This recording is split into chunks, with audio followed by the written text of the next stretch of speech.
जंगल में कड़ाके की ठंड पड़ रही थी। रानू चिड़िया के घर में अनाज का आखिरी दाना भी खत्म हो चुका था। हाय, अब मैं क्या करूं? डिब्बा खाली है, बाहर बर्फ गिर रही है और कुक्कू गुड़िया को बहुत भूख लगी है। अगर मैंने कल कुछ काम नहीं ढूंढा तो हम भूखे ही रह जाएंगे। मम्मा, क्या आज फिर हम सिर्फ गर्म पानी पीकर सोएंगे? पेट में चूहे दौड़ रहे हैं। नहीं मेरी बच्ची, माँ अभी जिंदा है, तू बस सो जा। कल मैं तेरे लिए ढेर सारा दाना लाऊंगी। रात की ठंड इतनी तेज थी कि रानू की पतली चादर बच्चों को बचा नहीं पा रही थी। मम्मा, ये चादर तो बर्फ जैसी ठंडी है, मेरे पैर सुन्न हो रहे हैं, क्या हम जम जाएंगे? मेरे पास आओ बच्चों, एक दूसरे से चिपक कर बैठो। काश मेरे पास रुई खरीदने के पैसे होते तो मैं तुम्हारे लिए गरम रजाई बनाती। अगली सुबह रानू काम मांगने कालू कौवे के पास पहुंची। कालू भाई, आपके पास रुई का गोदाम है, क्या मुझे थोड़ा काम मिल सकता है? बदले में आप मुझे थोड़ी रुई दे देना। अरे रानू, तुम चिड़िया लोग सिर्फ मांगना जानते हो। रुई बहुत महंगी है, मुफ्त में कुछ नहीं मिलेगा। यहाँ से जाओ, मुझे अपनी गोरी के लिए मखमली बिस्तर बनाना है। रानू हरियाली तोती के पास मदद मांगने गई। हरियाली बहन, क्या आपके पास कोई पुराना बोरा या कपड़ा है? मेरे बच्चे बीमार हो रहे हैं। देखो रानू, व्यापार में कोई बहन भाई नहीं होता। 500 लगेंगे बोरे के। पैसे नहीं है तो रास्ता नापो, कीचड़ में सो जाओ, वहाँ मुफ्त में जगह मिलेगी। सब तरफ से दुत्कार पाकर रानू अपने सूखे खेत में जाकर रोने लगी। हे भगवान, तूने माँ बनाया तो ये दुख सहने की शक्ति भी दे। कोई मेरी मदद नहीं कर रहा, अब मैं अपने बच्चों को कैसे बचाऊं? तभी रानू का हाथ खेत की सूखी और लंबी घास पर पड़ा। अरे, ये सूखी घास तो धूप में कितनी गर्म लग रही है। अगर मैं इसे इकट्ठा करूं तो क्या ये रुई का काम नहीं कर सकती? हाँ, मुझे कोशिश करनी चाहिए। रानू ने दिन भर मेहनत करके घास का बड़ा ढेर बनाया। बस थोड़ी और घास। रानू, तुझे थकना नहीं है, ये घास नहीं, ये तेरे बच्चों की गर्माहट है। चोंच दुख रही है पर हिम्मत नहीं हारनी है। रानू घास घर ले आई पर एक नई समस्या सामने आ गई। आह मम्मा, ये तो सुई की तरह चुभ रही है, इसमें तो हम सो ही नहीं सकते। धैर्य रखो बेटा, माँ कुछ और सोचती है, ये घास बेकार नहीं जाएगी। रानू ने अपनी माँ का पुराना मलमल का दुपट्टा निकाला। अगर मैं इस घास को चोंच से बारीक कुतर दूं और इस कपड़े के अंदर भर दूं तो ये चुभेगी नहीं। हाँ, यही रास्ता है। रानू पूरी रात जाकर घास को बारीक काटती रही और कपड़े में भरती रही। बस थोड़ा सा और सीना बाकी है। ये देखो कितनी नरम और फूली हुई रजाई बनी है, रुई से भी अच्छी। सुबह जब बच्चों ने रजाई ओढ़ी तो उनके चेहरे खिल गए। वाह मम्मा, ये तो बादलों जैसी नरम है। अब मुझे बिल्कुल ठंड नहीं लग रही। आप सबसे अच्छी मम्मा हो। अब हम ऐसी और रजाइयाँ बनाएंगे और पूरे जंगल को ठंड से बचाएंगे। रानू ने बाजार में घास की रजाई बेचना शुरू किया। रजाई ले लो, गरम रजाई, कड़कड़ाती ठंड से बचने का सस्ता और पक्का इंतजाम। घास और भूसे की नरम रजाई ले लो। अरे ओ रानू, ये क्या तमाशा लगा रखा है? बाजार की नाक कटवाएगी क्या?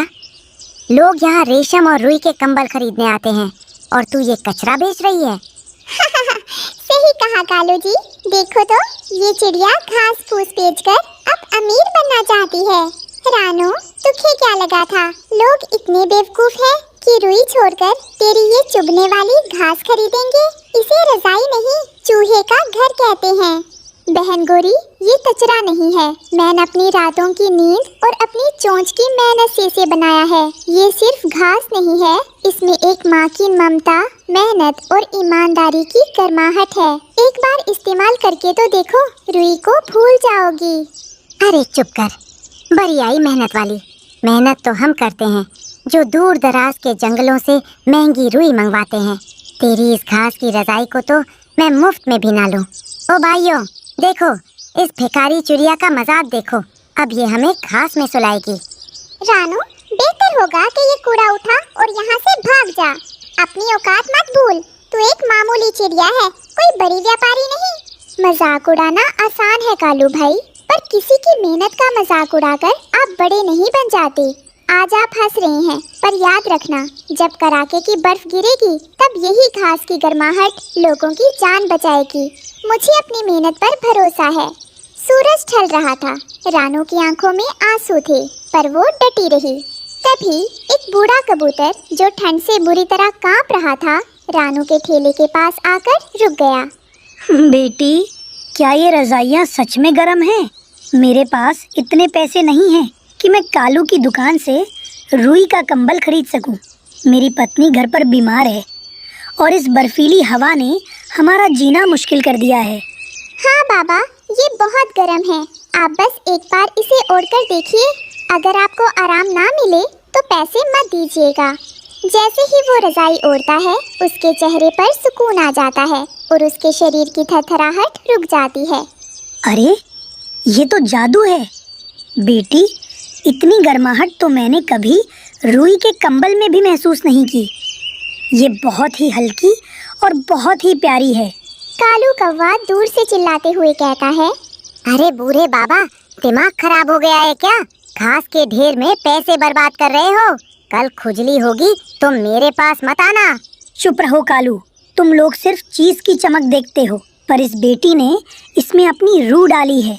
रानू बेटी, मुझे एक नहीं, ऐसी 3 रजाइयाँ दे दो। एक मेरे लिए, एक मेरी बीमार पत्नी के लिए और एक मेरे पड़ोसी के लिए जो खुले आसमान के नीचे सोता है। ये लीजिए बाबा, ये आपके लिए मेरा उपहार है।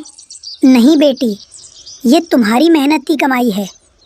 लोग आज तुम पर हंस रहे हैं, पर कल यही लोग तुम्हारी दुकान पर लाइन लगाएंगे। तुम्हारी ये घास की रजाई गरीबों का सहारा बनेगी। बूढ़े कबूतर की बातें सुनकर रानू को समझ आ गया था कि उसकी जीत की शुरुआत हो चुकी है। जल्द ही रानू की रजाइयाँ पूरे जंगल में मशहूर हो गईं। कालू और गोरी रानू के पास आए। रानू बहन, हमें माफ कर दो। हमने तुम्हारा मजाक उड़ाया, पर आज तुम्हारी इसी घास की रजाई की वजह से करीब पक्षी बच रहे हैं। क्या हम भी तुम्हारे साथ काम कर सकते हैं? जरूर टालू भाई, मेहनत करने वालों के लिए मेरे यहाँ हमेशा जगह है। रानू अब एक बड़ी रजाई फैक्ट्री की मालकिन बन गई थी। उसका घर अब पक्का और खुशहाल था। अरे बिटिया की कसम, नेकी ही असली मरहम। याद रखना बच्चों, जब इरादे नेक हो और मेहनत सच्ची हो तो सूखी घास भी मखमल बन जाती है। रानू की मेहनत ने पूरे जंगल को खुशहाल बना दिया था। हर घोंसले में घास की रजाई थी, पर एक दिन अचानक आसमान काला हो गया और ऐसी बर्फ गिरने लगी जो कभी नहीं पिघलती थी। रानू बहन, अनर्थ हो गया। उत्तर की पहाड़ियों से बर्फीला राक्षस जाग गया है।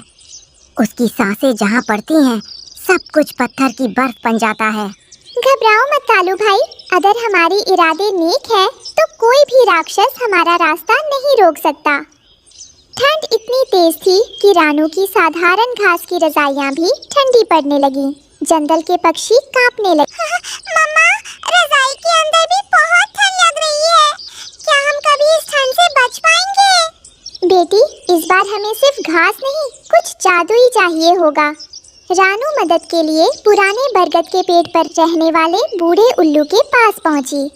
रानू, इस कड़ाके की ठंड को सिर्फ सूरज की किरणों वाली घास ही हरा सकती है, जो तपते हुए ज्वालामुखी के पास उगती है।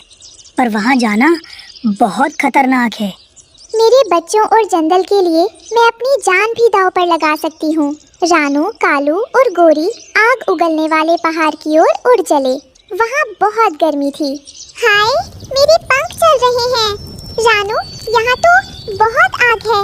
यहाँ घास कैसे मिलेगी? देखो, वो रही वो लाल रंग की घास। वो आग में भी नहीं जलती। रानू ने वो लाल घास अपनी चोट से काटी। उस घास को छूते ही रानू के शरीर में एक नई ऊर्जा आ गई। जल्दी चलो दोस्तों, हमें नई अग्नि रजाई बनानी होगी। वापस लौटकर रानू ने लाल घास को पुरानी घास के साथ मिलाकर नई रजाइयाँ सिलनी शुरू की। इस बार मैं इसमें अपनी ममता के साथ साथ सूरज की गर्मी भी भर दूंगी। अचानक एक विशाल बर्फीला राक्षस जंगल में आ पहुंचा। उसने अपनी ठंडी फूंक मारी, जिससे पेड़ जमने लगे। आज ये पूरा जंगल मेरा फ्रीजर बन जाएगा। किसी की गर्मी मेरा सामना नहीं कर सकती। रानू ने हिम्मत की और अपनी नई अग्नि रजाई लेकर राक्षस के सामने उड़ गई। ये रजाई ओढ़कर देखो राक्षस, इसमें नफरत की बर्फ पिघलाने वाली प्यार की गर्मी है। रानू राक्षस के ऊपर बड़ी सी जादुई रजाई डाल देती है। जैसे ही रजाई ने राक्षस को छुआ, उसकी बर्फ पिघलने लगी। वो चिल्लाने लगा और देखते ही देखते पानी बन गया। नहीं, ये कैसी गर्मी है? ये रुई नहीं, ये तो ममता की आग है। राक्षस गायब हो जाता है और उस जगह एक मीठे पानी की नदी बहने लगती है। राक्षस के जाते ही सूरज निकल आया। रानू ने साबित कर दिया कि नेकी की गर्मी दुनिया की सबसे बड़ी ठंड को भी हरा सकती है। अरे बिटिया की कसम, नेकी ही असली मरहम। याद रखना बच्चों, बुराई चाहे कितनी भी बड़ी क्यों ना हो, साहस और सही सोच के आगे वो हमेशा पिघल जाती है। ठंड बीत चुकी थी, पर अब जंगल में आग उगलती गर्मी का मौसम आ गया था। सूरज की तपिश से नदियाँ और तालाब सूख रहे थे और पक्षी पानी की एक एक बूंद के लिए तरस रहे थे। हाय, इतनी गर्मी! कुकू और गुड़िया का गला सूख रहा है। कालू भाई के पास मटके में पानी है, पर वो किसी को छूने भी नहीं देते। मम्मा, प्यास के मारे मेरा सिर चकरा रहा है। क्या हमें कहीं पानी नहीं मिलेगा? कालू के पास मिट्टी के कुछ मटके रखे थे, जिनमें थोड़ा पानी बचा है। वो पहरा दे रहा था। कालू भाई, मेरी गुड़िया बेहोश हो रही है, बस 2 घूंट पानी दे दो। मैं कल तुम्हारे लिए दूर पहाड़ से ठंडा पानी ला दूंगी। अरे रानू, पानी अब सोने से भी महंगा है। मुफ्त में प्यास बुझाना छोड़ दो। जाओ, कहीं और जाकर गड्ढा खोदो। पक्षी प्यास से तड़प रहे थे। रानू नदी के सूखे किनारे पर बैठी मिट्टी खोदने लगी। शायद कहीं से गीली मिट्टी मिल जाए। हे भगवान, तूने सबको प्यासा क्यों रखा है? क्या इस जंगल में अब कोई नहीं बचेगा? रानू की चोंच अचानक एक चमकती हुई नीली मिट्टी से टकराती है। वो मिट्टी आम मिट्टी नहीं थी, वो ठंडी और रेशम जैसी मुलायम थी। रानू के दिमाग में एक आइडिया आया। अगर मैं इस मिट्टी से छोटे छोटे प्याले बनाऊं और उनमें ओस की बूंदें जमा करूं, तो शायद बच्चों की प्यास बुझ जाए। रानू रात भर जाकर अपनी चोंच और पैरों से उस नीली मिट्टी को आकार देती है। वो एक छोटा सा मटका बनाती है। रानू को बर्तन बनाना नहीं आता था, पर एक माँ की ममता ने उसे सबसे बड़ा कलाकार बना दिया। सुबह जैसे ही रानू उस खाली मटके को सूरज की पहली किरण के सामने रखती है, मटका खुद ब खुद ऊपर तक ठंडे और मीठे पानी से भर जाता है। ये क्या? ये मटका तो कभी खाली ही नहीं हो रहा। ये तो कुदरत का करिश्मा है। पूरे जंगल में खबर फैल गई कि रानू के पास एक ऐसा मटका है जो कभी खत्म नहीं होता। सभी पक्षी अपनी आखिरी उम्मीद लेकर रानू के दरवाजे पर जमा हो गए थे।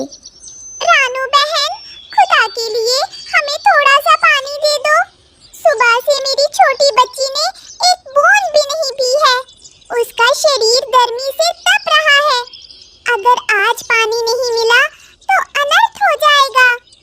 बिंदिया बहन, घबराओ मत। भगवान ने मेरी सुनी है तो वो सबको तृप्त करेगा। ये लो, सबसे पहले अपने बच्ची को पिलाओ। रानू, हम सब भी यहाँ हैं। मेरे बच्चों के पैर गर्मी से झुलस गए हैं और प्यास के मारे वो उड़ भी नहीं पा रहे। क्या सच में ये मटका कभी खत्म नहीं होता? हमें डर है कि हमारी पहुँचने तक पानी खत्म ना हो जाए। मम्मा, क्या मुझे सच में ठंडा पानी मिलेगा? मेरा गला बहुत सूख रहा है। हरियाली बहन, डरो मत। ये मटका मेरी मेहनत और मालिक की कृपा का फल है। इसमें प्यार भरा है और प्यार कभी कम नहीं होता। आइए भाइयों, कतार में आइए। ये पानी सबका है। आज जंगल का कोई भी परिंदा प्यासा नहीं रहेगा। रानू मटके से पानी निकालती है। मटका खाली होते ही पलक झपकते फिर से ऊपर तक भर जाता। पक्षी पानी पीकर चहचहाने लगते हैं। रानू बहन, तुम तो हमारे लिए फरिश्ता बनकर आई हो। धन्य है तुम्हारी ममता। रानू की छोटी सी झोपड़ी आज पूरे जंगल के लिए प्यास बुझाने का मंदिर बन गई थी। जहाँ कालू के मटके अहंकार से भरे और खाली थे, वही रानू का मटका नेकी की वजह से छलक रहा था।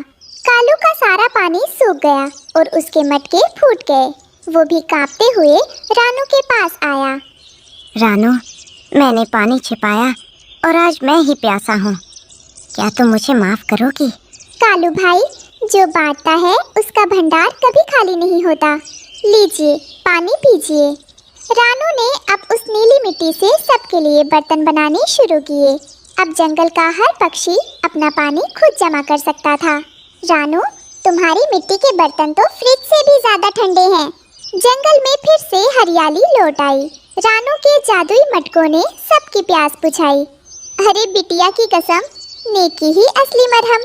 याद रखना बच्चों, जब हम दूसरों की प्यास बुझाते हैं तो ऊपर वाला हमारी झोली हमेशा खुशियों से भरी रखता है।